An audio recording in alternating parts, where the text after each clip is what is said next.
కీర్తన గ్రంథము 17వ అధ్యాయం మనం చదువుకుందాం.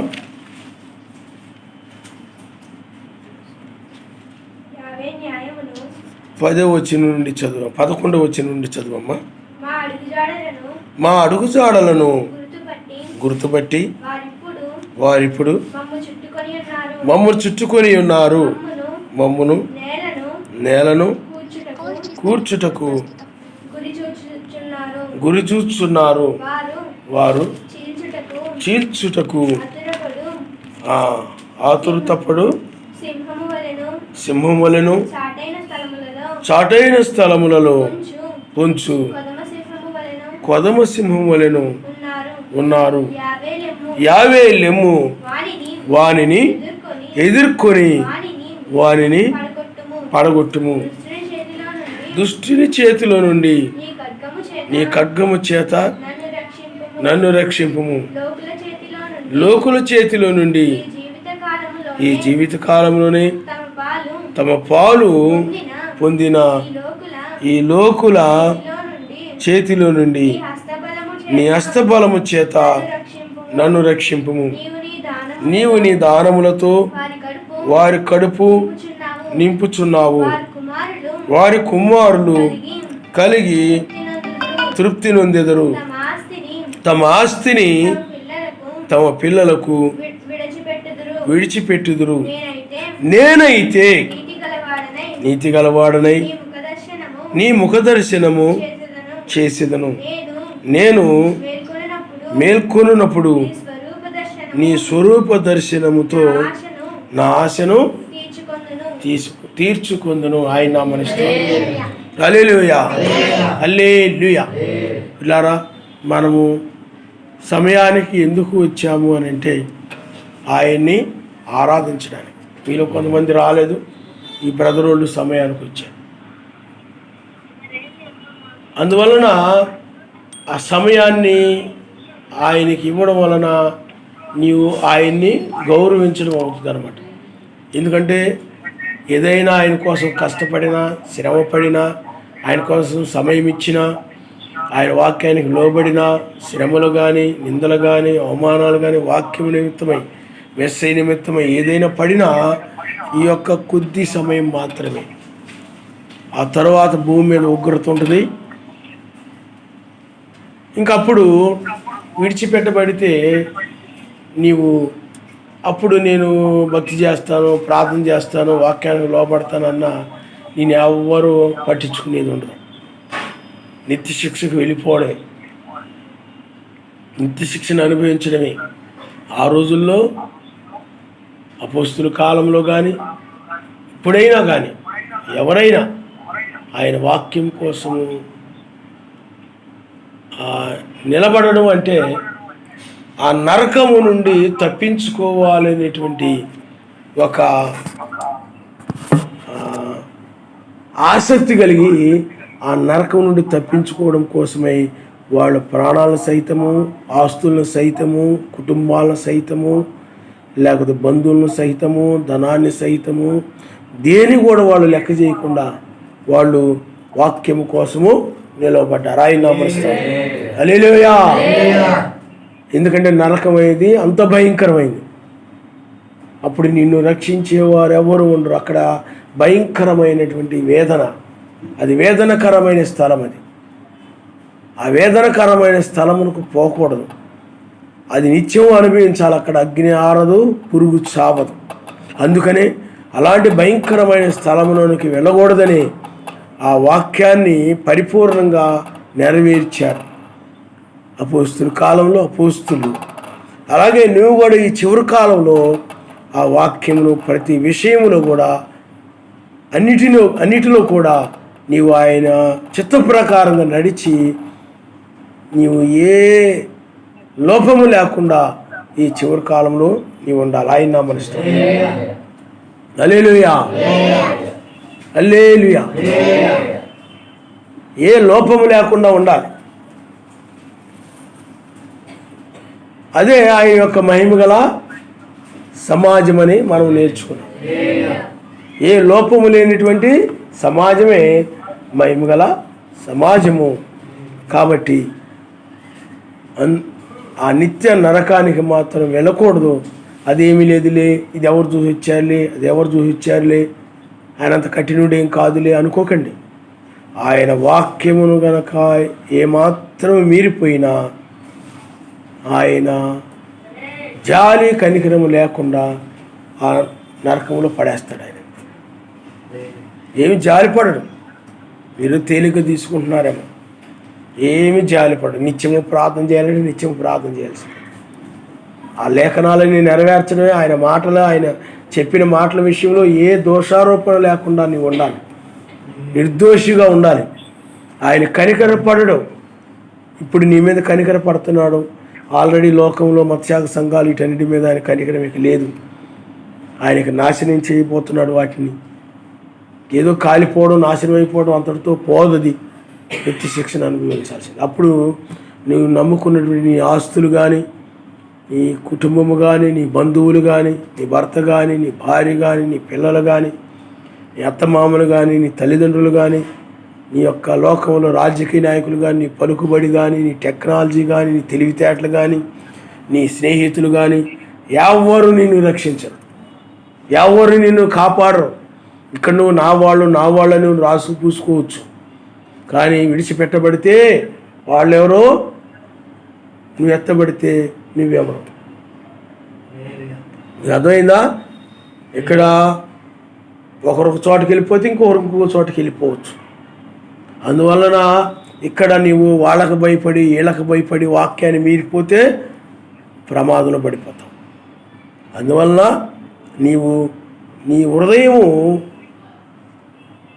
ఆ యొక్క ఏ హృదయము అనగా నీ హృదయం ఏ విషయంలో అయితే దోషారోపణ చేస్తావు, నువ్వు సరిగ్గా ప్రార్థన చేయటం లేదను, వాక్య ప్రకారంగా లేవను, పరిచర్య చేయడం లేదను, లేకపోతే నువ్వు బైబిల్ చదువుకోవట్లేదు, లేకపోతే వాక్యం వినడం లేదను, ఏ విషయంలో అయితే హృదయం దోషారోపణ చేస్తూ ఉంటుందో ఆ యొక్క దాని అంతటిని కూడా సరే నీవు ఆయన సన్నిధిలో ఆయన సమ్మతిపరుచుకొని ఏ దోషారోపణ నీ హృదయం చేయని స్థితి నువ్వు కలిగి ఉన్నప్పుడే పైకెత్తావు. నీ హృదయం కనుక దోషారోపణ చేస్తా ఉన్నట్లయితే నీ యొక్క భర్తకు భయపడు, పిల్లలకు భయపడు, వాళ్ళకు భయపడు, లేకపోతే నీ భార్యకు భయపడు, ఆయన కార్యాలు చేయడానికి నువ్వు కనుక వెనకడుగు వేస్తూ ఉంటే అప్పుడు నీ హృదయం ఏం చేస్తాడంటే నేను దోషారోపణ చేస్తూ ఉంటుంది. ఇదిగో నువ్వు నీ భర్తకు భయపడి నువ్వు ప్రార్థన చేయట్లేదు, లేకపోతే ఈ పరిచర్య చేయట్లేదు, లేకపోతే నీ భార్యకు భయపడి నువ్వు అది చేయడం లేదు, ఇది చేయడం లేదు, హృదయం దోషారోపణ చేస్తాడు. నీకు అర్థమైందా? ఆయన అలా అంటాడేమో, ఇలా తిడతాడేమో, అలా కొడతాడేమో, లేకపోతే నా భార్య నన్ను అలా అడుగుతుందేమో, ఇలా అడుగుతుందేమో, లేకపోతే నా తల్లిదండ్రులు అలా అంటారేమో, ఇలా అంటారేమో అని నువ్వు భయపడి ఆయన కార్యాలు కనుక నెరవేర్చకపోయినట్లయితే, ఆయన చిత్త ప్రకారం నడవకపోయినట్లయితే, ఆయన వాక్యాన్ని అనుసరించకపోయినట్లయితే నీకే ప్రమాదం. అందువలన ఆయన ఎవరికి లేనిడు గొప్ప కృపని నీకు అనుగ్రహించాడు. ఆయన దీన్ని కాపాడుకోవాలి. పొందుకోవడం వేరు, దాన్ని కాపాడుకోవడం వేరు. చాలామంది ఆ కృపను కాపాడుకోలేకపోయారు. 20 లక్షల మందికి కృప అనుగ్రహించాడు ఆయన. కానానికి వెళ్ళే కృప, ఆ కనికరము చూయించాడు. కానీ వాళ్ళందరూ కూడా దాన్ని పోగొట్టుకున్నారు. కానీ ఆ కృపని కాపాడుకొని ఆ కానానికి వెళ్ళిన వారు 2 మాత్రమే. ఆయన నమ్మేస్తారు. హల్లెలూయా. అందుకనే ఇప్పుడు ఆయన మన మధ్య ఉన్నాడు. ఆ కనికరము కలిగిన కృప, కనికరము, ఆ సమాధానము కలిగినటువంటి సర్వశక్తివంతుడు మన మధ్య ఉన్నాడు ఆయన. అందువల్లనే రెండవ రాకడ విషయాలన్నీ కూడా ఆ వాక్య మర్మముగా ఉన్న విషయాలన్నీ కూడా తేటపరచబడతా ఉన్నాయి. ఆనాడు బ్రహ్నాం గారి కాలంలో ఆయన బ్రహ్నాం గారికి తోడుగా ఉన్నాడు కాబట్టి ఆ యొక్క మర్మములు ఆయన బయలుపరిచాడు. ఆయన ఇప్పుడు కూడా 7వ ముద్రను ఆయన బయలుపరుస్తూ ఉన్నాడు. కాబట్టి ఈ యొక్క సమయాన్ని నువ్వేం చేయాలంటే సద్వినియోగం చేసుకోవాలి. అలాగే సమయానికి రావాలి. అంటే సమయానికి ముందే ఆయన సన్నిధిలో ఉండాలి, ఆయన సన్నిధిలో గడపాలి. ఆయన సన్నిధికి రావడానికి అంత ఆసక్తి కలిగి ఉండాలి. ఆసక్తి కలిగిన వాళ్ళు తెలిసిపోతారు. ఇప్పుడు ఏదైనా ఊరు వెళ్ళారనుకోండి, బస్సు 7 గంటలకు అనుకోండి, కొంతమంది ఆసక్తిని బట్టి 6:30కి అక్కడ ఉంటారు బస్ స్టాండ్లో. ఆ ఊరు వెళ్ళాలన్న ఆసక్తి. అలాగే నీకు కూడా పరలోకం వెళ్ళాలని ఆసక్తి ఉందనుకోండి, నీవు ముందుగానే ఆయన సన్నిధిలో ఉంటావు అన్నమాట. కానీ చాలామందికి బయటికి వెళ్ళడానికి అనుకోండి, బస్సు 7 గంటల కంటే 6:30కి చక్కకుంటారు అక్కడ. ఏదో ఊరు వెళ్ళడానికంటే ఆ బస్సు అందదేమో, ఆ బస్సు పోద్దేమో. కానీ ఆయన దగ్గరకు వచ్చేటప్పుడు నీ నిర్లక్ష్యం, నీకు లెక్క ఉండదు. ఎందుకంటే నీకు అవి గొప్పగా ఉంటాయి కానీ నీకు ఆరాధన అంత గొప్పగా ఉండదు. లేకపోతే ఏదైనా పనికి వెళ్ళాలనుకోండి, నువ్వు ఆ పనికి 10 గంటలకు వెళ్ళాలనుకోండి, ఆ 10 గంటల పనికి మీరు పనిలోకి రండి 10 గంటలకు అని అంటే మీరు 9:30, 9:45కి ఆయన ఊరుకోడండి బాబు, మనిషి మంచోడు కాదని, లేకపోతే ఆ జీతం లేకపోతే ఈరోజు ఇచ్చేట డబ్బులు తగ్గిస్తాడేమో, లేకపోతే నెల జీతం తగ్గిస్తాడేమో అని భయపడిపోయి నీవు 9:45కో ఎప్పుడో ఉంటావు అక్కడ. కానీ ఆయన సన్నిధికి వచ్చేటప్పటికి నువ్వేం చేస్తావు చెప్పండి? వెళ్ళొచ్చులే. దయ్యం సాతానుడు ఏం చేస్తుంటాడని అంటే, నీకు ఆ సాతానుడు ఈ లోక సంబంధమైనవి గొప్పగా చూపిస్తాడు నీకు. అందుకని వాటికి అంత ఇంపార్టెంట్ ఇస్తావు అనమాట. కానీ ఆరాధన దగ్గరకు వచ్చేసరికి ఏం చేస్తామంటే, వెళ్ళొచ్చులే, అయ్యో మనం 7 గంటలు అవుతుంది అనుకోండి, ఇంకా నేను పావుగంట ముందు ఉండాలి, కాకుండా ఇంకా 7 గంటలకు కదా అని నువ్వు అక్కడ 7 గంటలకు బయలుదేరి ఆ దయ్యం చేసే పని అనమాట. నేను దయ్యం ఉపయోగించుకుంటుంది. సాతానుడు ఏం చేస్తాడు చెప్పండి? ఆ నిర్లక్ష్యాన్ని పెడతాడు నీలో. ఆ విధంగా నిన్ను వాక్యం ఎడల భయం లేకుండా ఆ నిర్లక్ష్యంగా కొద్ది కొద్దిగా అలా తీసుకెళ్తాడు అన్న. ఆ ప్రార్థన మానేత్యమైందిలే, ఈ విధంగా రకరకాలైన ఆలోచనలు పెట్టేస్తాడనమాట వాడు సాతానుడు. అందువలన ఆయన యొక్క ప్రజలు ఎప్పుడు కూడా, ఆయన వధువు ఎప్పుడు కూడా సమయానికి ముందే ఉంటుంది. ఆయనంటే అంత ప్రేమ, ఆయనంటే అంత ప్రేమ. ఆయన సన్నిధికి రావడానికి అంత ఆసక్తిగా ఉంటుంది అనమాట. ఆయన మందిరానికి రావడానికి అంత ఆసక్తి అనమాట. అలాంటి ఆసక్తి కలిగిన వాళ్ళు వెళ్ళిపోతారు, ఎత్తబడతారు. ఆయన ఆసక్తి అంతా చూస్తుంటాడు ఆయన. ఎవరు గమనించట్లేదు అనుకోకండి, ఎవరు పట్టించుకోవట్లేదు అనుకోకండి. అవన్నీ కూడా ఆయన లెక్కలోకి తీసుకుంటాడు. ఒక లోకంలో ఒక మనిషే లేకపోతే ఒక వ్యక్తే నువ్వు 10 గంటలకు రమ్మంటే 10:15కో ఎప్పుడు వెళ్తే నువ్వు వెళ్ళిపోమంటాడు, ఒప్పుకోడు. కానీ నువ్వు అతడికి భయపడతావు, కానీ భయపడి ఆ సమయానికి వెళ్తావు. కానీ సర్వశక్తిమంతుడు అంటే నీకు భయం ఉండదు. ఆ సమయానికి రావడంలోనే నువ్వు సర్వశక్తిమంతుడికి ఎంత భయపడుతున్నావు అనేది తెలుస్తూ ఉంటుంది. ఆయన నామనిస్తావు. హల్లెలూయా, హల్లెలూయా. నువ్వు వెళ్ళేటప్పుడు వాళ్ళు నిర్లక్ష్యంగా వెళ్ళవు. ఎందుకని? సాయంత్రానికి జీతం ఇచ్చేటప్పుడు తగ్గిస్తాడేమో, ఏమయ్యా నీ ఇష్టం ఇచ్చావు కదా, నేను అంత ఎందుకు ఇవ్వాలి అంటాడేమో. రేపు ఈయనడా నిన్నెందుకు ఆయన రాజ్యాన్ని, నిన్నెందుకు పరలోకం తీసుకెళ్ళాలంటాడు ఆయన, నిన్నెందుకు నా రాజ్యానికి తీసుకెళ్ళాలంటాడు ఆయన, నిన్నెందుకు మధ్య ఆకాశాన్ని తీసుకెళ్ళాలి. వాళ్ళకంటే ఈయన ఇంకా కఠినుడు, రాజీ పడేవాడు కాదు. నువ్వు ఒకవేళ తేలిక తీసుకున్నావేమో ఆయన మాటలు. కాబట్టి పిల్లారా, మనము ఈ యొక్క సాయంకాల వేళలో మనము నేర్చుకునే వర్తమానము ముఖ దర్శనము. ఆయన నామనిస్తాడు. హల్లెలూయా, హల్లెలూయా. కాబట్టి ఇక్కడ నేనైతే నీతి గలవాడనై నీ ముఖ దర్శనము చేసేదను, నేను మేల్కొనున్నప్పుడు నీ స్వరూప దర్శనముతో నా ఆశను తీర్చుకుందును. ఆయన నామనిస్తాడు. హల్లెలూయా. ఓ నేను మేల్కొనినప్పుడు నీ స్వరూప దర్శనముతో నా ఆశను తీర్చుకుందును. అంటే ఏంటి? సర్వశక్తిమంతుడిని చూడాలని ఆశ కలిగిన వారికి, ఏమండి, ఆసక్తి కలిగిన వారికి ఆ ఆసక్తి తీర్చుకున్నట్లుగా ఉంటుంది, ఆశ తీర్చుకున్నట్లుగా ఉంటుంది. కానీ ఆసక్తి లేని వాళ్ళకి ఆయన కనబడినా కనబడకపోయినా వాళ్ళు పెద్ద ఇబ్బంది ఏమి ఉండదు వాళ్ళకి. కాబట్టి ఇక్కడ నేనైతే నీతి గలవాడనై నీ ముఖ దర్శనము చేసేదను, నేను మేల్కొన్నప్పుడు నీ స్వరూప దర్శనముతో నా ఆశను తీర్చుకుందును. కాబట్టి పిల్లారా, ఆయన యొక్క ముఖ దర్శనము చూడండి. ఆయన ముఖాన్ని చూడాలని ఎవరికైనా ఉంటుంది. ఆయన 2000 సంవత్సరాల క్రితం ఆయన భూమి మీదకి వచ్చి ఆయన అనేక అద్భుత ఆశ్చర్యకార్యాలు జరిగించి ఆయన మరణమును జయించి ఆయన తిరిగి లేచాడు. ఆయన్ని ఎవరికైనా చూడాలని ఉంటుంది, ఆయన ముఖాన్ని చూడాలని ఉంటుంది. ఆయన ముఖం ఎలాగుందో, ఆయన ఎలాగున్నాడో, ఆయన స్వరూపం ఎలాగుందో, నా కోసమా కలవరి శిలువలో ఆ ప్రాణం పెట్టిన ఆ ప్రాణప్రియుడు, ఆయన్ని నేను చూడాలి, ఆయన ముఖ దర్శనము నాకు కలగాలి అని ఒక ఆశ ఉంటుంది ఎవరికైనా. లోకంలో వాళ్ళకు ఉండదు ఆ ఆశ, మత్స్య సంఘాలకు ఆ ఆశ ఉండదు, నామకార్థపు క్రైస్తవులకు ఆ ఆశ ఉండదు. కానీ నిజమైనటువంటి క్రైస్తవులకి, నిజమైన వధువుకి ఆ ముఖ దర్శనము, ఆ ముఖాన్ని దర్శించాలని, ఆ ముఖాన్ని చూడాలని ఒక ఆశ కలిగి ఉంటారు. ఆ స్వరూప దర్శనమును చూడాలని ఆశ కలిగి ఉంటారు. ఆయన నామనిస్తాం. హల్లెలూయా, హల్లెలూయా. అందుకని మనం ఆదికాండము 32వ అధ్యాయంలో మనము అక్కడ ఆయన దర్శనాన్ని మనం చూస్తూ ఉంటాం. ఆదికాండము 32వ అధ్యాయము 22వ వచనం నుండి మనం చదువుకుందాం.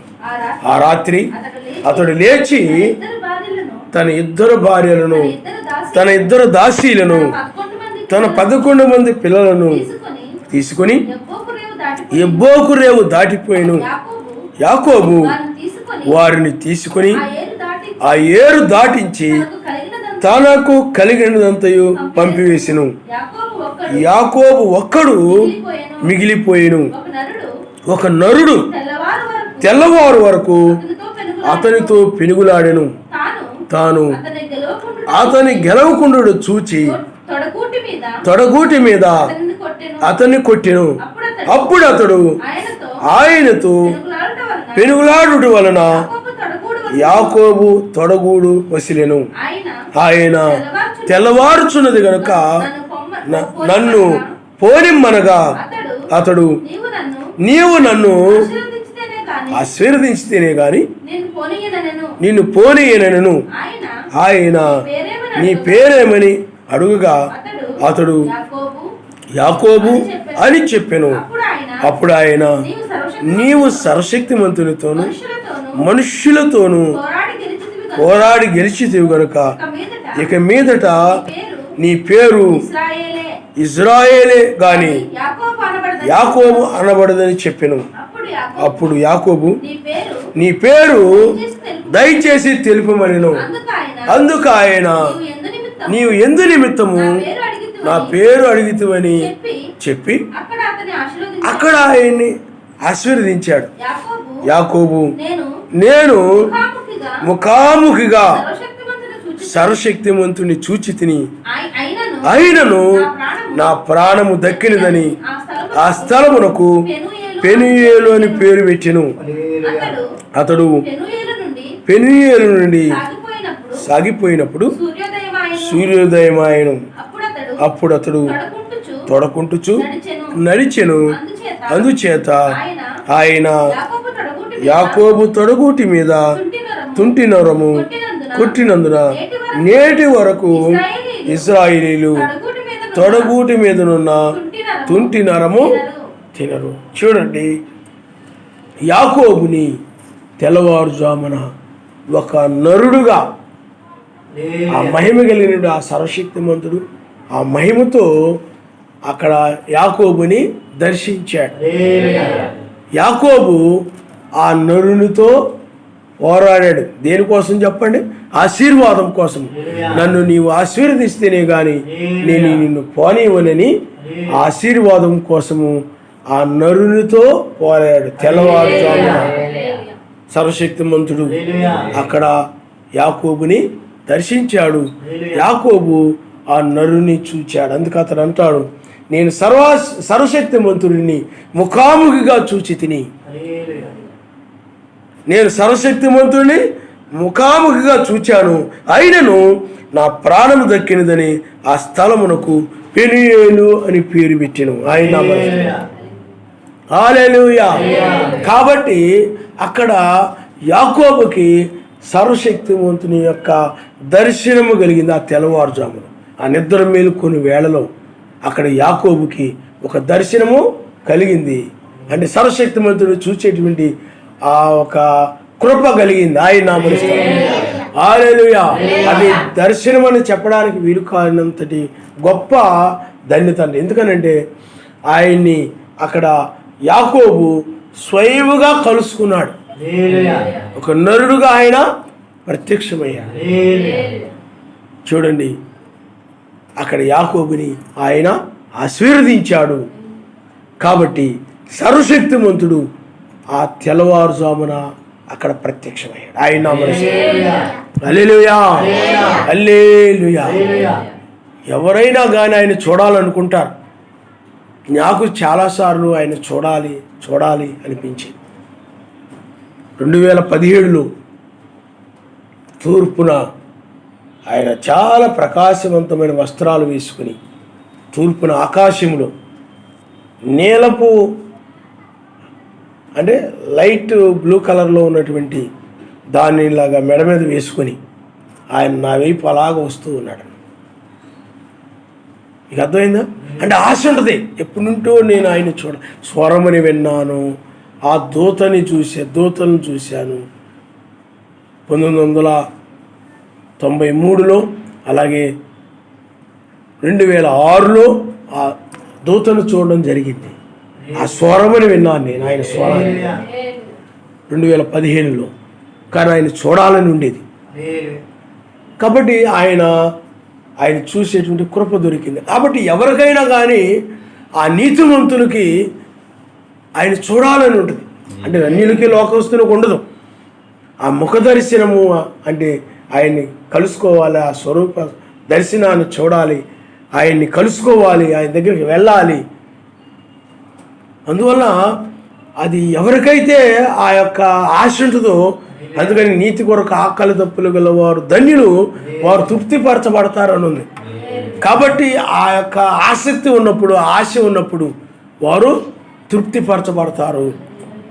కాబట్టి పిల్లారా, ఇక్కడ యాకోబుని ఆయన తెల్లవారుజామున ఒక నరునిగా ప్రత్యక్షమై ఆయన దర్శనమిచ్చాడు. ఆయన హల్లెలూయా, హల్లెలూయా. ఆయన ఒక మానవ స్వరూపంతో కనబడుతూ ఉన్నాడు. అందుకనే ఇక్కడ చూడండి, యాకోబు ఒక్కడు మిగిలిపోయిను, ఒక నరుడు తెల్లవారు వరకు అతనితో పెనుగులాడిను. అతన్ని గెలవకుండు చూచి తొడగూటి మీద అతన్ని కొట్టెను. అప్పుడు అతడు ఆయనతో పెనుగులాడుట వలన యాకోబు తొడగూడు వసిలెను. ఆయన తెల్లవారుచున్నది గనక నన్ను పోనిమ్మనగా అతడు, నీవు నన్ను ఆశీర్వదించితేనే కానీ నేను నిన్ను పోనీయనను. ఆయన నీ పేరేమనడుగా యాకోబు అని చెప్పెను. అప్పుడు ఆయన, నీవు సర్వశక్తిమంతునితోనూ మనుష్యులతోనూ పోరాడి గెలిచితివి గనుక ఇక మీదట నీ పేరు ఇజ్రాయేలే గాని యాకోబు అనబడదని చెప్పాను. అప్పుడు యాకోబు, నీ పేరు దయచేసి తెలుపమనెను. అందుకు ఆయన, నీవు ఎందు నిమిత్తము నా పేరు అడిగితివని చెప్పి అక్కడ అతన్ని ఆశీర్వదించెను. యాకోబు, నేను ముఖాముఖిగా సర్వశక్తిమంతుని చూచి తిని అయినను నా ప్రాణము దక్కినదని ఆ స్థలమునకు పెనూయేలు అను పేరు పెట్టాను. ఆయన పెనూయేలు అనగా అర్థం ఏమిటి? సర్వశక్తిమంతుని యొక్క ముఖము అని అర్థం. ఆయన హల్లెలూయా, హల్లెలూయా. సర్వశక్తిమంతుని ముఖము, సర్వశక్తిమంతుని యొక్క ముఖము అని పేరు పెట్టాడు, పెనూయేలు అని అంటే. కాబట్టి పిల్లారా, ఆ యొక్క వేకువ నక్షత్రముగా ఆయన ప్రత్యక్షమయ్యాడు. ఆయన తెల్లవారుజామున దావీదు నక్షత్రముగా ఆయన ప్రత్యక్షమయ్యాడు. అంటే ఇంకా దావీదు వీళ్ళందరూ రాలేదు, కానీ ఆయన రాబోయేటువంటి, అనగా ఆ కాలంలో రాబోయేటువంటి దావీదుకు ఆయన నక్షత్రముగా ఆయన ఉన్నాడు. ఆ తర్వాత దావీదు పుట్టాడు, అప్పుడు దావీదు నక్షత్రం అయ్యాడు. ఆయన నామనిస్తాడు. హల్లెలూయా. కానీ ఆయన ఏమై ఉన్నాడు చెప్పండి? నరుడుగా ఉన్నాడు. అంటే యాకోబు ఎలాంటి శరీరం కలిగి ఉన్నాడో అదే శరీరముతో ప్రత్యక్షమై ఉన్నాడు. అక్కడ సర్వశక్తిమంతుని ఆత్మ ఆయనలో ఉన్నది, ఆ నరునిలో ఉన్నది. ఆయన మహిమ శరీరము, మహిమతో ఉన్నాడు ఆయన. అందుకనే ఆ యాకోబు పిల్లారా చూసినప్పుడు, నేను సర్వశక్తిమంతుని ముఖాముఖిగా చూసి అంటాడు. కాబట్టి ఆయన సర్వశక్తిమంతుడే. కానీ అబ్రహాము దగ్గరకు కూడా ఆయన అదే విధంగా వచ్చాడు. అబ్రహాము దగ్గరకు వచ్చి ఆయన ఏం చేశాడు చెప్పండి?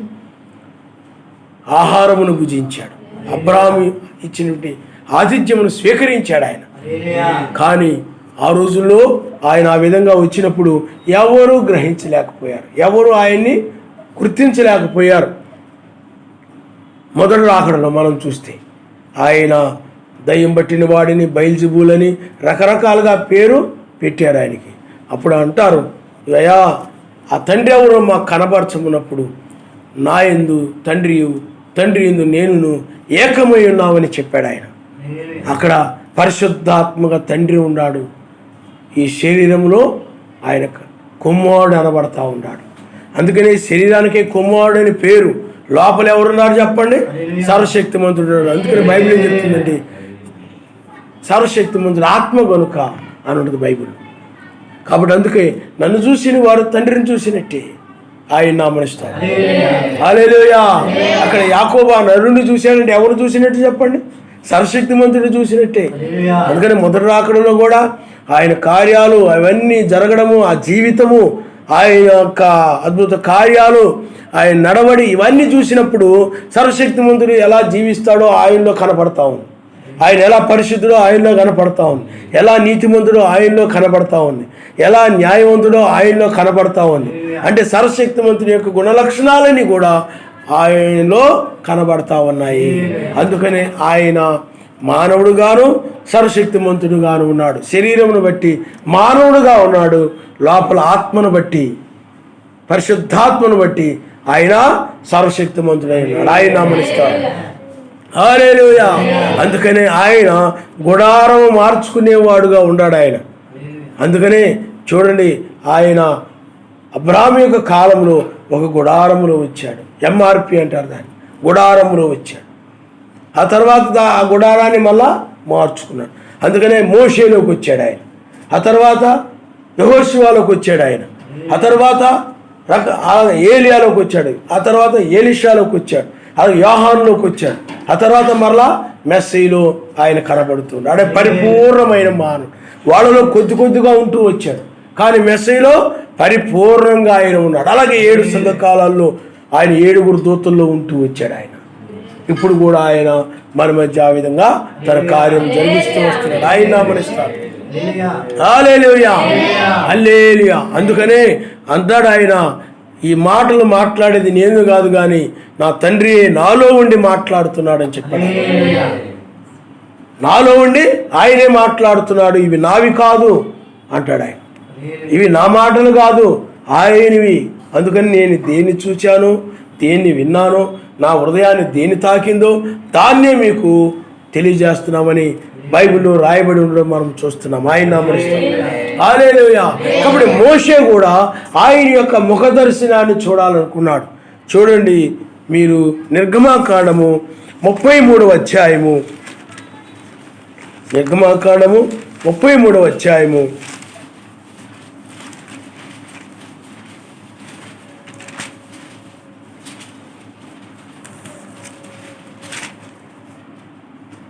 17-23 చూడండి అమ్మా.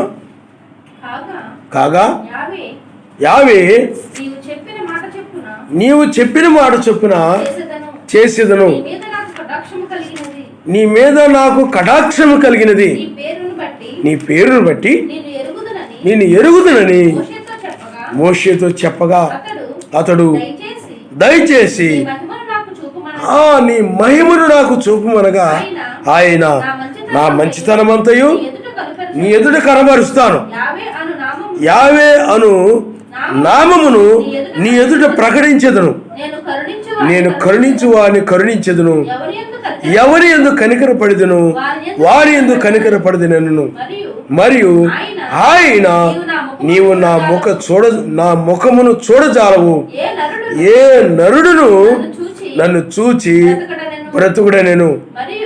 మరియు యావే ఇదిగో నా సమీపమున ఒక స్థలం ఉన్నది, నీవు ఆ బండ మీద నిలబడవలెను, నా మహిమ నిన్ను దాటి వెళుచుండగా ఆ బండ సందులో నిన్ను ఉంచి నిన్ను దాటి వెళ్ళు వరకు నా చేతితో నిన్ను కప్పెదను. నేను నా చెయ్యి తీసిన తరువాత నా వెనుక పార్శ్వము నీవు చూచెదవు గాని నా ముఖము నీకు కనబడదని మోషేతో చెప్పిన ఆయన నా మనసు. హల్లెలూయా, హల్లెలూయా. ఇక్కడ మోషే ఏమడిగాడనంటే దయచేసి నీ మహిమను నాకు చూపమని అడిగాడు. దయచేసి నీ మహిమను నాకు చూపమని అడిగాడు. ఇక్కడ మహిమ అంటే ఏమిటి? ఆయన యొక్క ముఖమే, ఆయన నామమున. హల్లెలూయా. అందుకనే ఇక్కడ చూడండి, నీ మహిమను నాకు చూపమనగా ఆయన నా మంచితనమంతయు నీ ఎదుట కనబరిచెదను, యావే అను నా నామమును నీ ఎదుట ప్రకటించెదను, నేను కరుణించు వారిని కరుణించెదను, ఎవని ఎందుకు కనికరపడదును వాని ఎందుకు కనికరపడదును. మరియు ఆయన నీవు నా ముఖమును చూడజాలవు అన్నాడు. ఆయన నామన నాకు ఆ మహిమను చూపించమంటే ఇక్కడ ఆ నా మహిమను చూడలేవు అనలేదు ఆయన, నా ముఖమును చూడలేవు అన్నాడు. అంటే ఆయన ముఖం ఏమైనా చెప్పండి, మహిమతో ఉంటుంది. ఆయన ముఖము మహిమతో ప్రకాశిస్తూ ఉంటుంది. అందుకనే నీ వెనక భాగాన్ని చూస్తావే తప్ప నా యొక్క ముఖాన్ని నీవు చూడలేవు, ఆ మహిమను నువ్వు చూడలేవు. వెనక భాగం మహిమను నువ్వు చూస్తావే తప్ప ఆ ముఖం యొక్క మహిమను నీవు చూడలేవని చెప్పాడు ఆయన నా మనిషి. హల్లెలూయా, హల్లెలూయా. ఎందుకని? ఆయన ముఖము మహిమతో కూడినది. ఆయన ముఖం ఏమైనా చెప్పండి, మహిమతో కూడింది. మహిమ, ఆయన ముఖము మహిమ, ఆయన నామమున. హల్లెలూయా, హల్లెలూయా. అలాగే ఆయన ముఖాన్ని గురించి మనకి మత్తయి సువార్త 17వ అధ్యాయము 1 నుండి మనం చదువుతాం. చూడము ఒకసారి.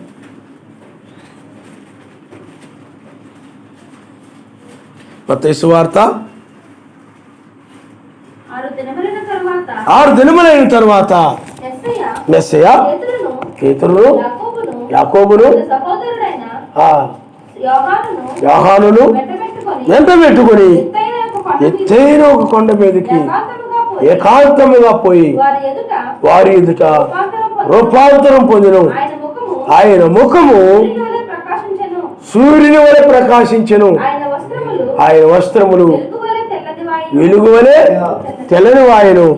ఇదిగో చూడండి, ఆయన ముఖము చూసినప్పుడు సూర్యుని వలె ప్రకాశిస్తూ ఉంది. ఆయన యొక్క వస్త్రములు వెలుగువలే తెల్లని వాయనను వెలుగువలే కనబడతా ఉన్నాయి. ఎందుకంటే ఆయన రూపాంతరం చెందాడు. ఆయన ముందు ఆయన ముఖము సూర్యుని వలె ప్రకాశించలేదు. మన ముఖం ఎలా ఉందో అలాగే ఉంది ఆయన ముఖము కూడా. అలాగే ఆయన యొక్క వస్త్రములు కూడా ఏమీ ప్రకాశించలేదు. కానీ ఆ రూపాంతరం కొండ మీదకి వెళ్ళి ఆయన రూపాంతరం చెందినప్పుడు ఆ సూర్యుని ముఖం ఎలా, సూర్యుని యొక్క వెలుగు ఎలా ఉంటుందో అలాగే సూర్యుని వలె ఆయన ముఖము చాలా తేజస్సుతోటి ప్రకాశిస్తాం. చాలా వస్త్రాలు కూడా వెలుగుగా కనపడతా ఉన్నాయి. బల్బులో నుండి వెలుగు కనపడుతుంటుంది, అవునా? కానీ ఇక్కడ ఆయన ముఖము సూర్యుని వలె కనబడతా ఉంది. వస్త్రాలేమో చాలా ప్రకాశవంతంగా ఉన్నాయి, వెలుగు వలె తెల్లగా ఉన్నాయి. చూడండి, ఆ తర్వాత మరలా మనము ప్రకటన గ్రంథము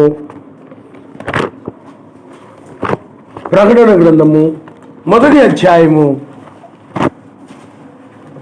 ప్రకటన గ్రంథము మొదటి అధ్యాయము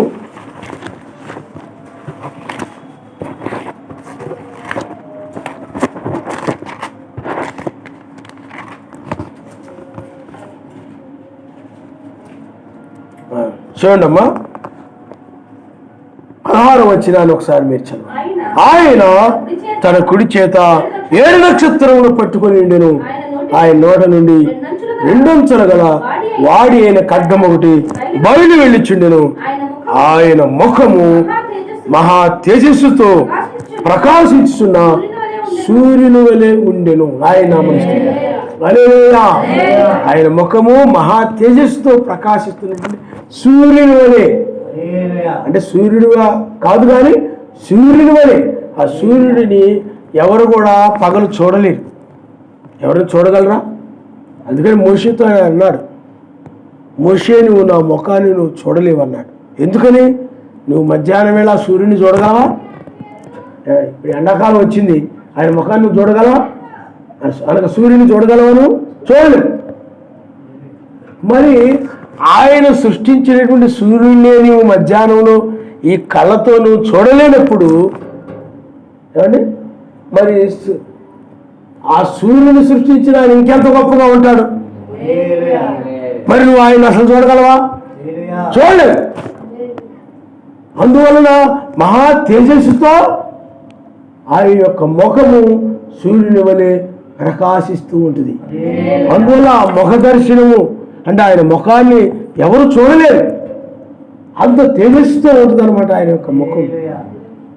మరలా ప్రకటన గ్రంథము 10వ అధ్యాయము 1వ వచనం మీరు ఒకసారి చదవండమ్మా. బలిష్ఠుడైన వేరొక దూత పరలోకం నుండి దిగి వచ్చుట చూచి తిని, ఆయన మేఘమును ధరించుకొని ఉండెను, ఆయన శిరస్సు మీద ఆయన ముఖము సూర్యబింబం వలెను, ఆయన పాదములు ఆయన నామనిస్తారు. ఆయన ముఖం ఎలా ఉందంట? సూర్యబింబం వలె ఉందంట. అందువలన ఆయన ముఖాన్ని ఆ వెలుగుని ఎవరు కూడా చూడలేరు. దాన్నే మహిమ అని చెప్పబడుతుంది. ఆయన నామనిస్తారు. హల్లెలూయా. నీ మహిమను కనపరచు అని అంటే దాన్ని నువ్వు అనగా నా ముఖాన్ని నువ్వు చూడలేవన్నాడు మోషేతో. కాబట్టి ఆయన ముఖమే మహిమతో ఉన్నది. కాబట్టి ఆ మహిమను ఎవరు చూడలేరు. కాబట్టి మనము ఇప్పుడు 7 సంఘకాలముల తర్వాత, అందుకని 7 సంఘకాలాలు అది యొక్క శరీరమై ఉన్నది, ఆయన యొక్క శరీరం. కానీ ఆయన యొక్క రాకడ తలరాయి అయి ఉన్నది అనమాట. ఆయన నామనిస్తాడు. హల్లెలూయా, హల్లెలూయా. కాబట్టి ఆ పరిశుద్ధ పర్వతం మీద ఆయన ముఖమేమో సూర్యుని వలె ప్రకాశిస్తూ ఉంది. ఆ వస్త్రమునేమో ఏ చాకలు కూడా తెలుపు చేయలేనంతగా చాలా ప్రకాశవంతంగా అనగా వెలుగు వలె కనబడుతూ ఉన్నాయి ఆ వస్త్రాలు. అంతగా ఉన్నాడు ఆయన ఆ పరిశుద్ధ పర్వతం మీద. కాబట్టి రెండవసారి ఆయన వచ్చేటప్పుడు కూడా అదే విధంగా వస్తాడని వాక్యం చెప్తుంది. ఆయన నమ్మకం. హల్లెలూయా, హల్లెలూయా. అదే మత్తయి సారి మనము 2వ పేతురు రాసిన పత్రిక 16:19 వరకు మనం చదువుకుందాం.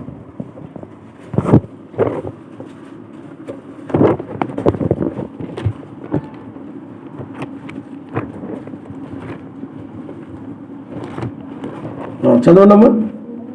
2వ పేతురు రాసిన పత్రిక 1వ అధ్యాయం 16:19. ఏమనగా చమత్కారముగా కల్పించిన కథలను అనుసరించి మన ఎలోహీమైన యాశ్వానస్సు యొక్క శక్తిని, ఆయన రాకడను మేము మీకు తెలుపలేదు కానీ ఆయన మహత్యమును మేము కనులారా చూచిన వారమై తెలిపి, ఈయన నా ప్రియకుమారుడు, ఈయన యందు నేను ఆనందిస్తున్నాను అను శబ్దము ఆ మహాదివ్య మహిమ నుండి ఆయన యొద్దకు వచ్చి ఆయన యొద్దకు వచ్చినప్పుడు తండ్రి అయిన సర్వశక్తిమంతుని వలన ఘనతయు మహిమయు ఆయన పొందగా మేము ఆ పరిశుద్ధ పర్వతం మీద ఆయనతో కూడా ఉండిన వారమై ఆ శబ్దమును ఆకాశం నుండి రాగా వింటిమి. మరియు ఎంతకంటే స్థిరమైన ప్రవచన వాక్యము మనకున్నది. తెల్లవారి వేకు చుక్క మీ హృదయాల్లో ఉదయించే వరకు ఈ వాక్యము చీకటి గల చోటున వెలిగించు దీపమైనట్టున్నదని చెప్పాను. ఆ తర్వాత దాని యందు మీరు లక్ష్యమించిన ఎడల మీకు మేలు. ఆయన నామనిస్తాం. హల్లెలూయా. ఇక్కడ అపరిశుద్ధ పర్వతం మీద దాన్ని తీసుకొచ్చి ఇక్కడ చెప్తున్నాడు అన్నమాట పేతురు గారు. ఏం చెప్తున్నాడు ఆయన మహత్యమును అంటే ఆ పరిశుద్ధ పర్వతం మీద ఆయన మహత్యాన్ని అంటే పేతురు, యోహాను, యాకోబుని ఏం చేశాడు? ఆయన ఆ పరిశుద్ధ పర్వతం మీద తీసుకెళ్ళాడు. అక్కడ తను దర్శనాన్ని ప్రదర్శించాడు. ఆయన ఆ దర్శనము ఆయన ముఖము సూర్యుని వలె ప్రకాశించడము, వస్త్రములు అవి చాలా తెల్లగా ప్రకాశవంతంగా ఉన్నాయి, వెలుగు వలె ఉన్నాయి. ఆ దర్శనాన్ని ఆ పేతురు గారు చూసి పరిశుద్ధ పర్వతం మీద చూసిన మహత్యము కంటే కూడా స్థిరమైనటువంటిది ఒకటి ఉన్నది. తెల్లవారు వేకు చుక్క మీ హృదయాల్లో ఉదయించే వరకు ఆ వాక్యము చీకటిగల చోటును వెలిగించు దీపమైనట్టున్నది అని చెప్పాడు. అంటే ఈ 7 సంఘ కాలములు 7 దీపస్తంభాలు ఏమిటి చెప్పండి? ఆయన యొక్క శరీరము. ఆ 7 దీపస్తంభాలు, ఆ వెలుగు ఆ దీపస్తంభాలు ఏముంది? వెలుగు. అవే ఆయన వస్త్రములు వెలుగు వలె తెల్లగా ప్రకాశించాయి. ఆ 7 దూతలు ఆయన నామనిస్తారు. హల్లెలూయా. 7 నక్షత్రాలే 7 దూతలు, వారు ఆయన వస్త్రములుగా ఉన్నారు. ఆయన నామనిస్తారు. హల్లెలూయా. ఆ తర్వాత తలరాయి ఎవరు? వేకు నక్షత్రం. వేకు నక్షత్రము అంటే వేకు నక్షత్రం అంటే ఆయనే మెస్సయే వేకు నక్షత్రం. కాబట్టి ఆ తలరాయి అనగా ఎవరు? వేకు నక్షత్రం. అందుకనే ఇజ్రాయేలీలు వాళ్ళు జెండా మీద ఏ సూర్యుడునో, మరి నక్షత్రం కంటే సూర్యుడు గొప్పడు కదా, గొప్ప కనపడతాడు కదా, మరి సూర్యుడిని పెట్టుకోవచ్చు కదా వాళ్ళ నక్షత్రం మీద, ఆ యొక్క జెండా మీద. లేదు. 7 దీపస్తంభాలు ఉన్నాయి, 7 దీపస్తంభాలు పెట్టుకోవచ్చు కదా, లేదు. కానీ వాళ్ళు దావీదు నక్షత్రాన్ని పెట్టుకున్నారు. ఆయన నామనిస్తారు. అది సర్వశక్తిమంతుని చిత్తం ఉంది. ఆ విధంగా ఆయన ప్రణాళిక అది. అందువలన ఆ దావీదు నక్షత్రం అనగా ఎవరనండి? మెస్సయే. అందుకని నేనే ఏం చెప్పాడు ఆయన? నేనే దావీదు వేరు చిగురు ప్రకాశమానమైన వేకు చుక్కనై ఉన్నానని చెప్పి. కాబట్టి ఆయన 1995లో ఆయన వేకు నక్షత్రముగా ఆయన వచ్చాడు. ఆయన నమ్మనిస్తాడు. హల్లెలూయా. ఇదిగో నేను త్వరగా వచ్చున్నాను. సూర్యుడు చెప్పలేదు ఆ మాట. సూర్యుడు తూర్పును కనపడి ఇదిగో నేను త్వరగా వచ్చున్నాను అనలేదు ఆయన. వేకు నక్షత్రం తూర్పును కనపడి ఇదిగో నేను త్వరగా వచ్చున్నాను అని చెప్పడం, ఆ స్వరం వినపడింది. ప్రపంచం దురాత్మకు విడవబడుతుందని, చీకటికి విడవబడుతుందని. అందువలన మనకి 1995లో ఆయన వేకు నక్షత్రముగా ఆయన రంగం మీదకి వచ్చాడు. ఎందుకు వేకు నక్షత్రముగానే వచ్చాడు? ఏం సూర్యుడిగా రావచ్చు కదా, మరి సూర్యుడు అని ఉంది కదా ఇక్కడ మీరు అనొచ్చు. కానీ వేకు నక్షత్రం అంటే నిద్ర మేలు కొలుపుకు సాదృశ్యంగా ఆయన నామనిస్తాడు. హల్లెలూయా. హల్లెలూయా. నిద్ర మేలు కొలుపు. నిద్ర మేలు కొలుపు అంటే ఏ నిద్ర మేలు కొలుపు? లాజరు నిద్రించు ఉన్నాడు, అతడు నిద్ర మేలు కొలుపు వెళ్ళుచున్నాను అంటాడు ఆయన నామని. అంటే లాజరుని బయటకు రమ్మని బిగ్గరగా పిలిచాడు ఆయన. అప్పుడు చనిపోయిన లాజరు నిద్ర మేలుకొని వచ్చేసాడు బయటికి. అలాగే ఇక్కడ కూడా ఆయన రెండవసారి వచ్చినప్పుడు తన వధువుని, తన ప్రాణప్రియురాలిని, అంటే తన ప్రాణప్రియురాలంటే ఆమె కోసం ప్రాణం పెట్టాడు ఆయన. ఆ తన ప్రాణప్రియురాల్ని పైకి తీసుకుని వెళ్ళడం కోసమై ఆయన ఎక్కిరమ్మని వాగ్దానం చేశాడు. కాబట్టి అందుకని ఆయన ఏం చేశాడనంటే ఆయన వేకు నక్షత్రముగా ఆయన వచ్చి ఎక్కిరమ్ము. సమాధి అనేది లోకానికి సాదృశ్యం ఉంది. లాజరుని ఆయన ఎలాగ పిలిచాడో అదేవిధంగా ఇప్పుడు ఆయన ఎక్కిరమ్మని పిలుస్తున్నాడు. ఆయనే తలరాయి, ఆయనే తలరాయి, ఆయనే వేకు చుక్క. వేకు చుక్క అనగా అర్థం ఏమిటి? వేకు చుక్క అనగా అర్థము 2015లో ఆయన ఒక కొండ మీదకి ఆయన తీసుకుని వెళ్ళాడు. అందుకని 3 కొండలు ఉన్నాయి. 3 కొండలు. మొదటి కొండ ఎక్కడ? పరిశుద్ధ పర్వతం. రెండవది ఆ పరిశుద్ధ పర్వతం మీద ఆయన మహత్యాన్ని ప్రదర్శించాడు ఆయన. అది పేతురు గారు చెప్పడం మనం చూసాం. పేతురు, యోహాను, యాకోబు ఆ దర్శనాన్ని చూశారు. రెండవ కొండ ఏమిటంటే సన్సెట్ పర్వతం. 1963లో 7 దూతలు ప్రత్యక్షమై ఆ 7 దూతల యొక్క రెక్కల ద్వారా ఒక అతీతమైన మేఘం రూపుదాల్చింది. ఆ మేఘమే ఆయన యొక్క దర్శనం, ఆయన అది. అందుకని బ్రహ్మం గారు ఏమన్నారంటే ఆ దర్శనము పరిశుద్ధ పర్వతం మీద జరిగినటువంటి దర్శనం లాంటిదని చెప్పాడు ఆయన. కాబట్టి మొదటి పర్వతము, రెండవ పర్వతం, మూడవ పర్వతమును ఆయన 2015లో ఆయన నడిపించాడు అక్కడికి. ఆ పర్వతం కత్తిపూడి దగ్గర అక్కడికి వెళ్ళినప్పుడు ఒక స్వరం వినపడింది. అప్పుడు నేను ఎలాగ వెళ్ళానంటే 8:43 ఆ వర్తమానం ఎలా బోధించాలో తెలియటం, దాని అర్థం ఏమిటో తెలియట్లా. ఎందుకనంటే నేను పరిచర్యకు వచ్చినప్పుడు అక్కడ మొట్టమొదటి 8 గురించి బయలుపరిచాడు. కుటుంబ సంఖ్య 8 ఉన్నది. 4 గురించి ఆయన బయలుపరిచాడు. కుటుంబ సంఖ్య 4 ఉన్నది. మరలా 3 గురించి బయలుపరిచాడు. కుటుంబ సంఖ్య 3 ఉన్నది. మరి దీన్ని ఎలా బోధించాలి, ఏమిటిది?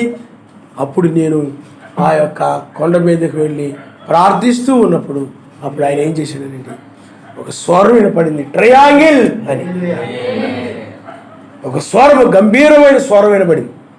అందువల్ల ఇది ఆయన బయలుపరచుడు ద్వారా వచ్చే వర్తమానమే తప్ప ఏదో బైబిల్ చదువుకొని ఏదో చెప్పాలి కదా, ఈరోజు వీళ్ళు వచ్చారు కాబట్టి అంత దూరం నుండి అలా చెప్పే వర్తమానం కాదు ఇది.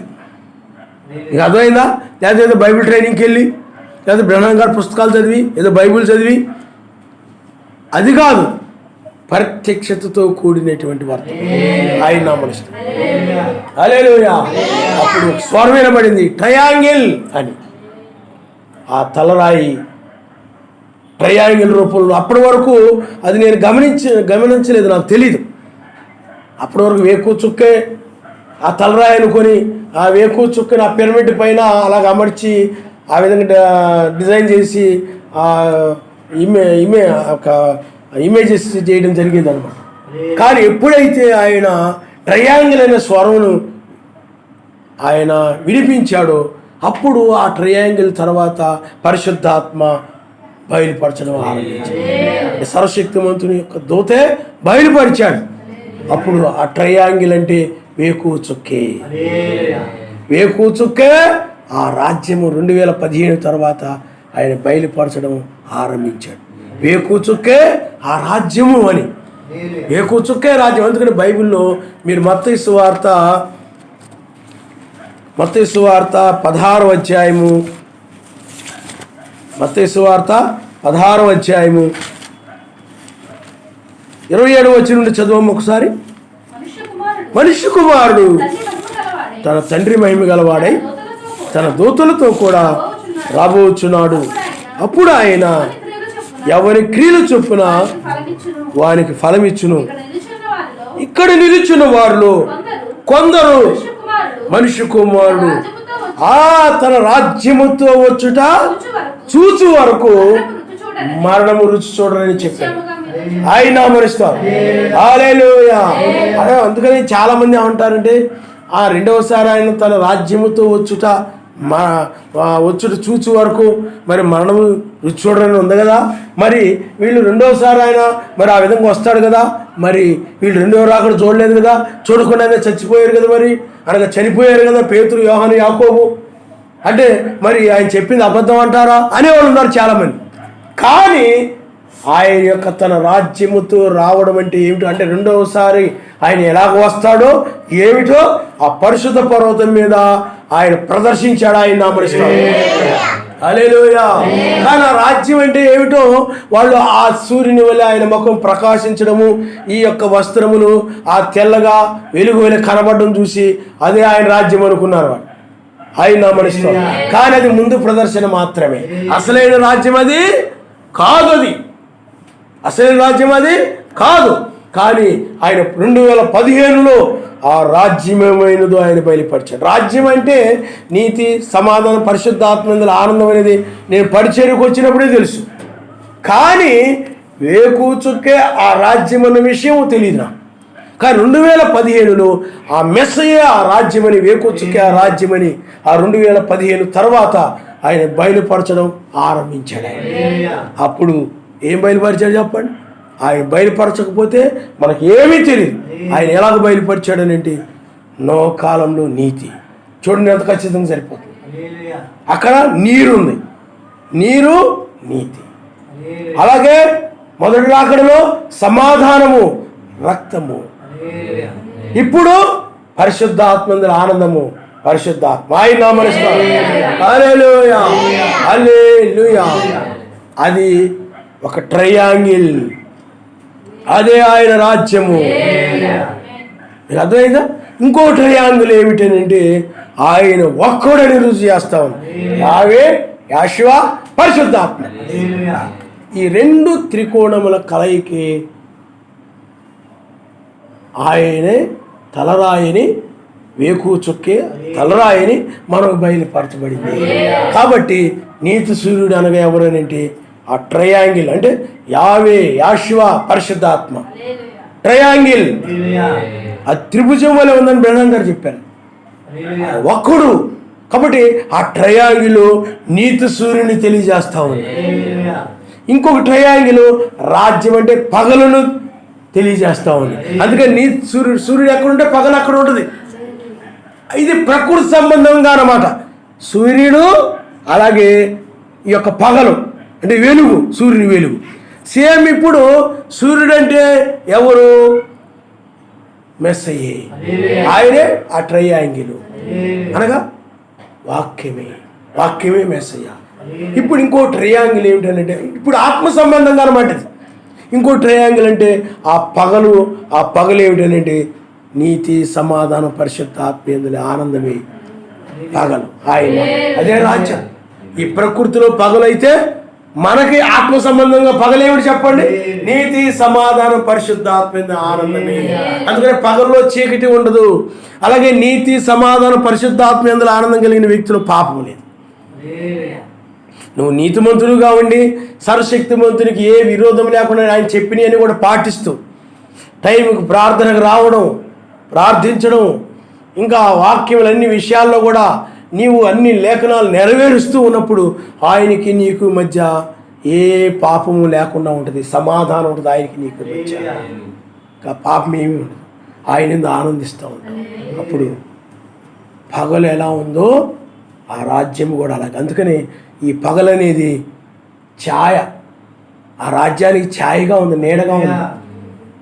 మెస్సయ్యకి గొర్రె పిల్లల ఛాయగా ఉందో అలాగే ఆ పగలుకి ఆ యొక్క రాజ్యానికి ఈ పగలు ఛాయగా ఉంది.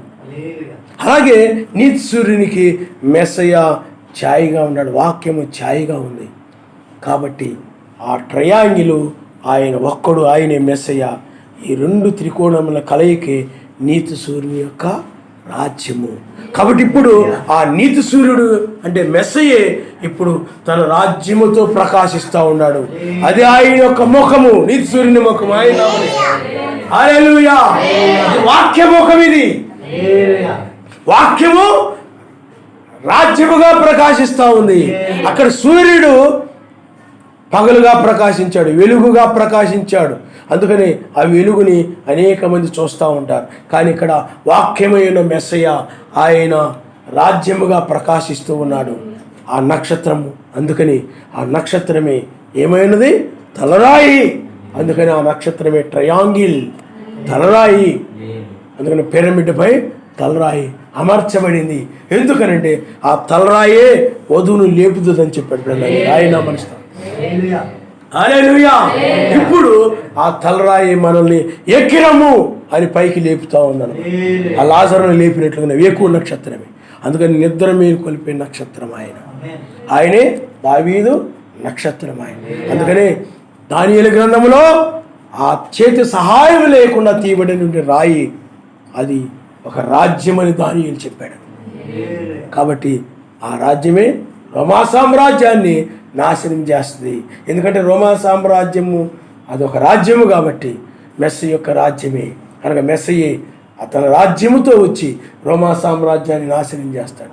తన రాజ్యముతో వచ్చి మనల్ని పైకి తీసుకెళ్తాడు. ఆ రాజ్యమే మహిమ ఆయన. ఇప్పుడు ఆయన ముఖం అంటే ఏమిటి? ఆ రాజ్యం. మీకు అర్థమైందా? మరి అందుకని తండ్రి మహిమతో అన్నాడు, ఆయన వస్తాడని ఉంది అక్కడ. కానీ ఆయన తన రాజ్యముతో వచ్చుడు చూచు వరకు కొంతమంది మరణించారన్నాడు. కానీ చూశారు వాళ్ళు. ఎక్కడ చూశారు ఆ రాజ్యాన్ని? పరిశుద్ధ పర్వతం మీద చూశారు. అది చూశాక వాళ్ళ సువార్త అయిపోయాక, ప్రకటించడం అయిపోయాక, వాళ్ళ పని అయిపోయాక వాళ్ళని తీసుకున్నాడు ఆయన. కాబట్టి ఆ రాజ్యాన్ని చూశారు వాళ్ళు. ఆ రాజ్యాన్ని చూసి లోకాసువార్తలు ఏమిటంటే నిద్ర మేలుకొని మహిమను చూసామన్నారు వాళ్ళు.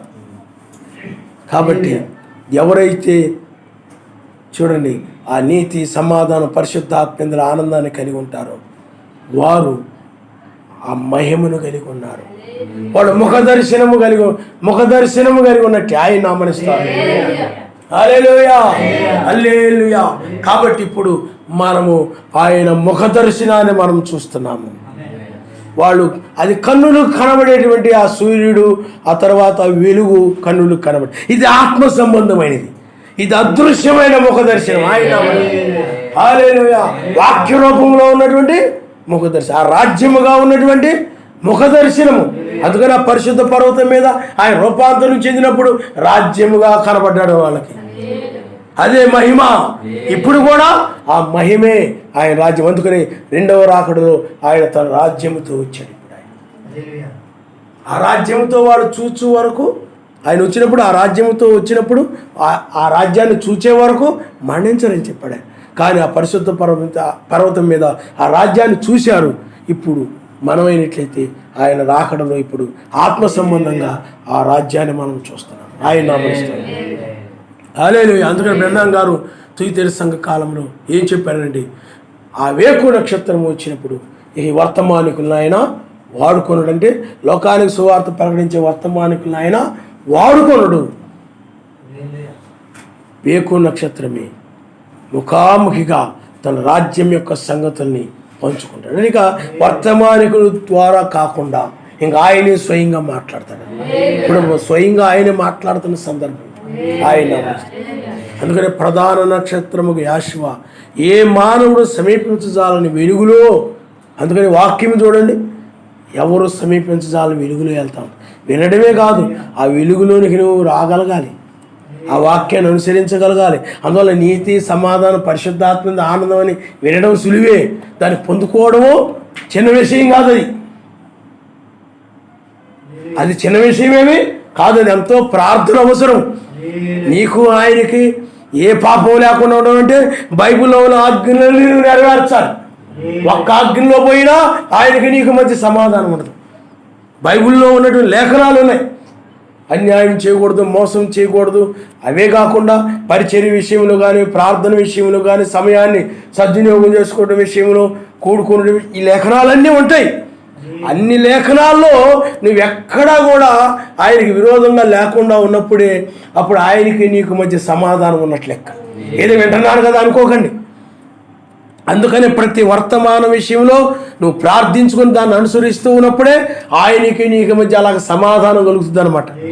అప్పుడు పరిశుద్ధాత్మ ఆనందం వస్తాయి. అంతేగాని పోయిన వారం వర్తమానం మర్చిపోయి దాన్ని వదిలేసి ఐక్య విచారంలో పడిపోయి, ఆ పనుల్లో పడిపోయి, ఈ పనుల్లో పడిపోయి, మా ఆయన ఇంకా రాలేదేంట, లేకపోతే మా ఆవిడ ఇంకా రాలేదేంట, మా పిల్లలు ఇంకా రాలేదంట అని, లేకపోతే లోక సమస్యలు ఒడిదుడుకుల్లో పడిపోయి, ఈ ఐక్య విచారంలో పడిపోయి, ఈ ఆలోచనలో పడిపోయి, వాక్యాన్ని మర్చిపోతే, వర్తమానం మర్చిపోతే, పోయిన ఆదివారం ఏ వర్తమానం చెప్పి మర్చిపోతే అప్పుడు ఆ యొక్క వర్తమానాన్ని మర్చిపోయినప్పుడు ఆ వర్తమానాన్ని మీరిపోతావు. అప్పుడు ఆయనకి నీకు మధ్య సమాధానం అవుతుంది. అప్పుడు విడిచిపెట్టబడతారు. అందువల్ల ఎన్ని ఉన్నప్పటికీ కూడా అన్నీ ఆయనకు అప్పగించేసి నీవు వాక్యాన్ని ధ్యానిస్తూ ఉండాలి. ఆ వాక్యం గురించి ప్రార్థించుకుంటూ ఉండాలి. అప్పుడు నీవు ఆయన యొక్క లేఖనాలని నెరవేరుస్తూ ఉంటావు. కాబట్టి అప్పుడు ఆయన దృష్టిలో నీవు నీతిమంతుడుగాను, ఆయనకి నీకు మధ్య సమాధానం కలుగుతుంది. ఆయన ఆ సమాధానం అప్పుడు ఆయన యందు నువ్వు ఆనందిస్తూ ఉంటావు. అందువల్ల ఆ సమాధానం అంటే ఏమిటి? బైబిల్లో చాలా సందర్భాల్లో ఆయన అనగా ఇజ్రాయెల్కి విరోధిగా మారాడు వాళ్ళు పాపం చేసినప్పుడు. అలాగే నీవు కూడా చాలా ఎక్కడ కూడా ఆయన మాట మీరిపోయావేమో, నీకు విరోధిగా ఉన్నాడేమో సర్వశక్తిమంతుడు. నీ వర్తమానం వింటూ ఉండొచ్చు, కానీ ఆయన నీకు విరోధిగా ఉన్నాడేమో. నీవు ఆయన వాక్యానికి విరోధంగా నడిచినప్పుడు ఆయన నీకు విరోధి అవుతాడు. ఏ మాట విషయంలో నీకు విరోధిగా ఉన్నాడేమో. అందువల్ల నువ్వు ఎప్పుడు కూడా ఏం చేయాలి? యోబు చూడండి, ఎక్కడైనా వాళ్ళు తెలియక ఏ విషయంలోనైనా ఏమైనా వాక్యాన్ని మీరిపోయారేమో అనుకొని ఎప్పటికప్పుడు పరిశీలించుకొని, వాళ్ళ కుటుంబం పరిశీలించుకొని, ఎక్కడైనా ఆయనకు విరోధంగా ఉన్నామా అని భయపడి ఏదైనా వాక్యానికి వ్యతిరేకమైనది ఉంటే దాన్ని విడిచిపెట్టేసేవాడు అతను. అందులో యోబుకి సర్వశక్తిమంతుని మధ్య సమాధానం ఉంది. ఆయన నామస్తు హల్లెలూయా. నీవు కూడా అలాగే వాక్యాన్ని వింటూ ఉంటుంటేనే ఆ సమాధానం కలుగుతూ ఉంటుంది. ఎప్పుడు కూడా వాక్యాన్ని వింటూ ఉండాలి. సమయం దొరికితే వాక్యం వింటూ ఉండాలి. అందుకే సమయము సద్వినియోగం చేసుకుంటూ ఉండాలి. వాక్యం వినడానికి, ప్రార్థన చేసుకోవడానికి. అందుకనే వాక్యం విన్నప్పుడే ప్రార్థన చేసుకునేటువంటి మనసు వస్తుంది. బైబిల్ చదువుతూ ఉన్నప్పుడే ప్రార్థన చేసుకోవాలి. ఎందుకనంటే ఆ యొక్క వాక్యం విన్నప్పుడు నీలో తప్పులు బయటకు వచ్చేస్తాయి, నీ లోపాలు ఏమిటో బయటకు వచ్చేస్తాయి. అప్పుడు వాటిని బట్టి నువ్వు ఏడుస్తావు. అప్పుడు ఆయనకి నీకు మంచి సమాధానం కలుగుతుంది. కానీ ఆ వాక్యం వినకపోయినట్లయితే నువ్వు ఎక్కడున్నావో నీకు తెలియదు. అప్పుడు నీవు బాగానే ఉండాలనుకుంటావు, నేను కరెక్ట్గానే ఉండాలనుకుంటావు, బాగానే ఉండాలనుకుంటావు, మోసపోతావు చివరికి. అందువలన ఆయనకి నీకు మధ్య ఏం ఉండాలి చెప్పండి? సమాధానం ఉండాలి. అంటే వాక్యం ఎక్కువగా వింటూ ఉండాలి, దాన్ని బట్టి ప్రార్థన ఎక్కువ చేసుకుంటూ ఉండాలి. అప్పుడు ఆ సమాధానము లభిస్తే. కాబట్టి ఈ యొక్క ఆ మహిమను కలిగి ఉంటారు. అందుకనే ఇప్పుడు ఆ ముఖ దర్శనాన్ని మనం చూస్తున్నాము. ఆ ముఖ దర్శనం మనకు బయలుపరచబడింది. అదే ఆ ట్రయాంగిల్, ఆయన యొక్క ముఖ దర్శనము, అదే నీతి సూర్యుని యొక్క రాజ్యము. ఆ రాజ్యమే వేకువ నక్షత్రం అని మనం చూస్తున్నాం. ఆయన నామస్తున్నాం. హల్లెలూయా, హల్లెలూయా. అందువలన ఆనాడు యాకోబు ఆయన్ని ముఖాముఖిగా కలుసుకున్నాడు. ఇప్పుడు కూడా మనము ఆత్మ సంబంధంగా ముఖాముఖిగా ఆయన మనం కలుసుకున్నాం. ఆయన హల్లెలూయా. అందుకని బ్రహ్మం గారు అదే చెప్పాడు, తన రాజ్యం యొక్క సంగతుల్ని ముఖాముఖిగా ఆయన పంచుకుంటాడని. ఆయన ముఖాముఖిగా ఆయనే స్వయంగా మాట్లాడతాడు. ఇంకా ఎవరినిగా అంటే లోకమును సువార్త ప్రకటించే వర్తమానికుల్ని ఆయన వాడుకొనడని వాక్యం చెప్తా ఉంది. కాబట్టి ఇప్పుడు ఆ సమయంలో మనం ఉన్నాము. కాబట్టి ఇప్పుడు ఆ ముఖ దర్శనం మనకి కలిగింది.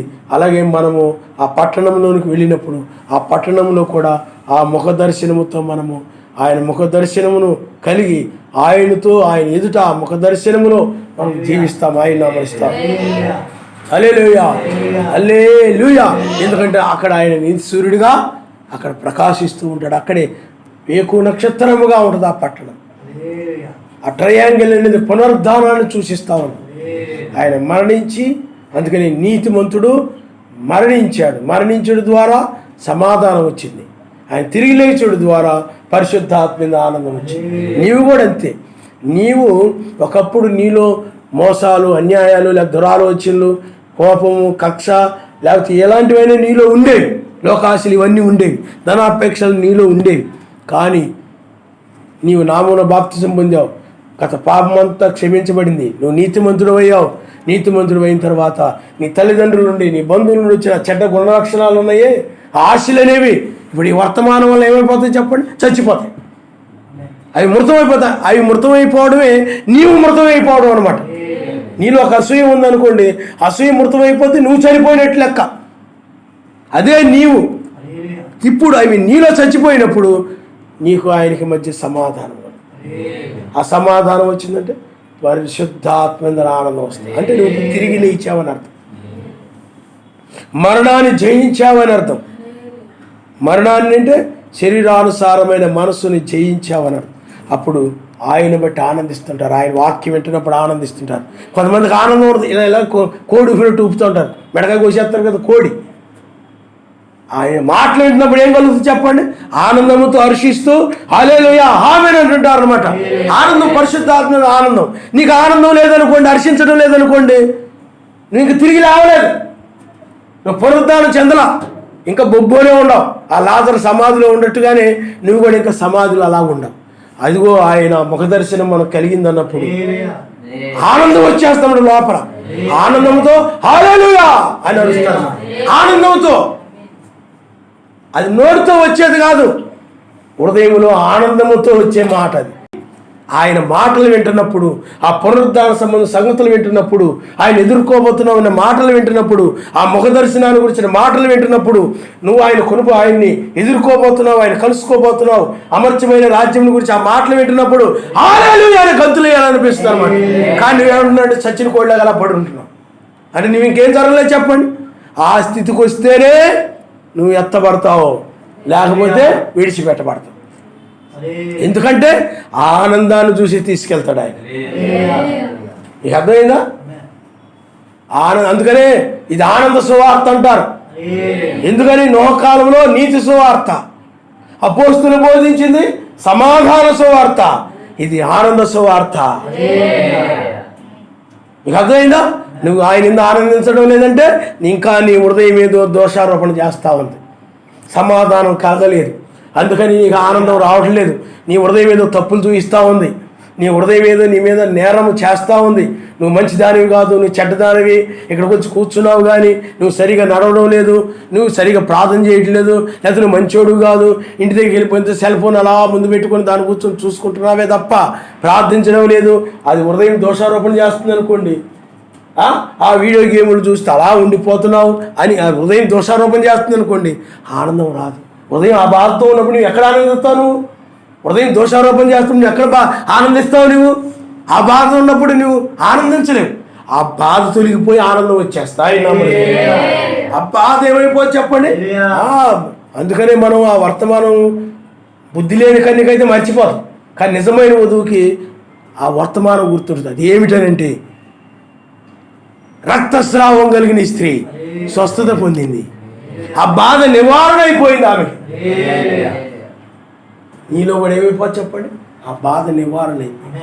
మీలో ఆ వర్తమానం చాలామంది మర్చిపోయి ఉండొచ్చు. దయ్యం ఏం చేస్తుందంటే దాన్ని మర్చిపోయి, అందుకనే వాక్యం ఎప్పుడు కూడా వినకుండా ఏవేవో వీటిలో గడుపుతూ ఉంటే అయిపోతుంది. చాలామంది నేను చూస్తుంటాను, చాలామంది మొన్న ఒక ఆయన ఆటో నడుపుతూ ఉంటాడు. ఆటోలో కూడా ఇయర్ ఫోన్స్ పెట్టుకొని, సెల్ ఫోన్ పెట్టుకొని అలాగ వాక్యం వింటున్నారు. బ్రహ్మం గారు చర్చికి సంబంధించిన మా ఇంటికి వస్తుంటాడు బట్టలు తీసుకెళ్ళడానికి. ఆయన చాలాసార్లు ఆ సెల్ ఫోన్లో వాక్యం పెట్టుకొని అలా వింటూ వచ్చి ఆ బట్టలు తీసుకొని అలా లోకం ఏమైనా అనుకొని అలా ఇంటికి వెళ్ళిపోతుంటాడు. సెల్ ఫోన్లో ఆ యూట్యూబ్లోకి తీసుకొని దాన్ని పెట్టుకొని ఇంటా వెళ్ళిపోతాం. కొంతమంది పనులు చేసుకుంటా కూడా ఆ ఇయర్ ఫోన్స్ ఆ వాక్యం వింటూ ఆ చెవుల్లో పెట్టుకొని అలాగ పనులు చేసుకునే వాళ్ళు చాలామంది ఉన్నారు. కానీ నువ్వైతే ఏం చేస్తావు చెప్పండి? అసలు నీకు ఆలోచనే ఉండదు, నీకు ఆ తలంపే రాదు. మీకు అర్థమైందా? వాక్యమును దివారాత్రులు ధ్యానించేవారు ఆయన నామనిస్తారు. హల్లెలూయా. అందుకనే ఆ రోజుల్లో నీతిని చూసి ఇతడు నీతిమంతుడురా అని నోహుని అతని యొక్క కుటుంబం 7 ఉన్నారు, వారిని రక్షించాడు. అలాగే రక్తమును బట్టి ఆ రక్తము చిందించబడినప్పుడు, మెస్సు యొక్క రక్తం చిందించబడినప్పుడు ఆ యొక్క సమాధాన రక్తం వచ్చింది కాబట్టి మృతులు లేకపోడ్డారు. ఆయన నామనిస్తారు. ఆ సమాధానం బట్టి ఇప్పుడు కూడా పరిశుద్ధాత్మ ఎవరైతే ఆనందిస్తున్నారో, ఈ పరిశుద్ధాత్మగా మాటలే పరిశుద్ధాత్మ, వాక్యమే పరిశుద్ధాత్మ. ఈ మాటలను బట్టి ఎవరైతే ఆనందిస్తున్నారో వాళ్ళే ఎత్తబడతారు. ఈ మాటలు నువ్వు ఆనందించకుండా ఉన్నట్లయితే, నీకు ఆనందమే కలగటం లేదని అంటే ఆయన్ని ఎదుర్కోబోతున్నానని కానీ ఈ శరీరం మహిమ శరీరంగా మారబోతుంది. ఈ తెల్లవారుజాములో ఉన్నాము, ఇది నిద్ర మేలుకునే వేళ, ఇది ఉగ్రతను రక్షించబడుతున్నామని ఈ మాటలకు నీకు ఆనందం లేదంటే, ఆనందం వేయడం లేదంటే నువ్వు విడిచిపెట్టబడతావు. No doubt. ఎవరైతే ఈ వాక్యం విని ఆనందిస్తూ ఉంటారో, ఈ వర్తమానమును వింటూ ఆనందిస్తూ ఉంటారో, ఈ పునరుద్ధాన దినములు వాళ్ళే కొనుకోబడతారు. నువ్వు ఆలోచించుకో, ఇక్కడే నువ్వు కొనుకోబడతావు, విడిచిపెట్టబడతావు. ఈ మాటల ద్వారా తెలిసిపో. కళ్ళు ఉంచుకోండి, మనం ప్రార్థన చేసుకుందాం. ఆయన ముఖ దర్శనము, ఆ నక్షత్రమును చూడడమే, ఆ నక్షత్రమే ఆయన యొక్క ముఖ దర్శనం. ఏకూ చుక్కే ఆ ముఖ దర్శనము, ఆయన ముఖమది, ఆ శరీరము 7 నక్షత్రాలు, ఆ తల ఏకూ చుక్క, అదే దావీదు నక్షత్రము. ఇప్పుడు ఆ ముఖ దర్శనాన్ని మనము చూస్తున్నాం. అది నీ హృదయంలో చూస్తున్నావు ఆ ముఖ దర్శనాన్ని. తెల్లవారు వేకూచుకు మీ హృదయాల్లో ఉదయించే వరకు. నీకు ఆనందం ఉందా? ఆయన వచ్చాడు తీసుకుని వెళ్ళడానికంటే నీకు ఆనందం లేదు. ఎవరైనా మీ అమ్మో మీ నాన్నో లేకపోతే ఎవరైనా వచ్చి తీసుకుని వెళ్ళడానికి వచ్చారంటే ఆనందపడిపోతుంటావు. నీ బంధువులు ఇళ్ళకి వెళ్ళడం అంటే ఆనందపడిపోతుంటావు. కానీ ఆయన వచ్చి నిన్ను పైకి తీసుకుని వెళ్ళడానికి వచ్చాడనంటే నీకు ఆనందం లేదు, సంతోషం లేదు.